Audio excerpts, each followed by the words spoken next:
இன்றைக்கி நம்ம என்னத்தை பற்றி பார்க்க போகிறோம் அப்படி பார்த்தீங்கன்னு சொன்னால் விண்டோஸ் 11 நம்ம லேப்டாப்பில் யூஸ் பண்ணலாமா இல்லையா அப்படின்றத நம்ம மொபைலில் எப்படி நம்ம செக் பண்ணி பார்க்குறது அப்படின்னு தான் பார்க்க போகிறோம்.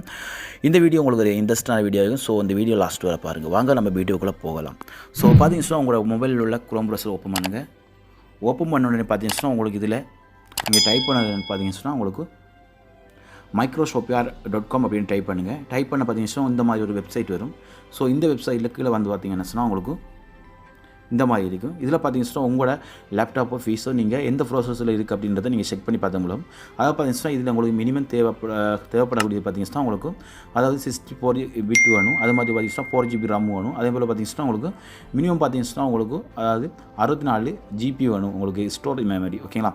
ஸோ ஸ்டோரேஜ் இந்த அளவுக்கு இருந்தால் மட்டும்தான் உங்களால் செய்ய முடியும் அப்படின்னு சொல்லியாங்க. மினிமம் பார்த்தீங்கன்னா எல்லாருக்குமே அது 64 இருக்காது, அதுக்கு மேலே தான் அதிகமாக இருக்கும். ஸோ அந்த மாதிரி இருக்கும் எல்லாருக்குமே.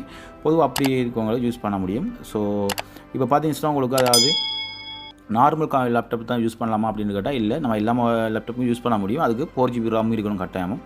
அப்படி இருந்தால் மட்டும் தான் யூஸ் பண்ண முடியும். 2 GB RAM 1 GB RAM இருந்தால் நீங்கள் யூஸ் பண்ண முடியாது.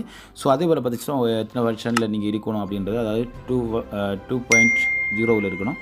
ஸோ இந்த மாதிரி ப்ராசஸர்லாம் செக் பண்ணுங்கள். அதுக்கப்புறம் உங்கள் லேப்டாப்பில் இதை நீங்கள் டெவலப் பண்ணுங்கள். இதை டெவலப் பண்ணி நீங்கள் இன்ஸ்டால் பண்ணி பாருங்கள். ஓகே ஃப்ரெண்ட்ஸ், ஸோ இந்த தகவல் ஒரு இன்ட்ரெஸ்டான தகவல் தான் லைக் அண்ட் ஷேர் பண்ணுங்கள். மறக்காமல் உங்கள் கருத்தை கமெண்ட்ஸ் பண்ண வந்துடுவீங்க. அது மட்டும் இல்லாமல் நம்ம யூடியூப் சேனலுக்கு சப்ஸ்கிரைப் பண்ணுங்கள். ஓகே.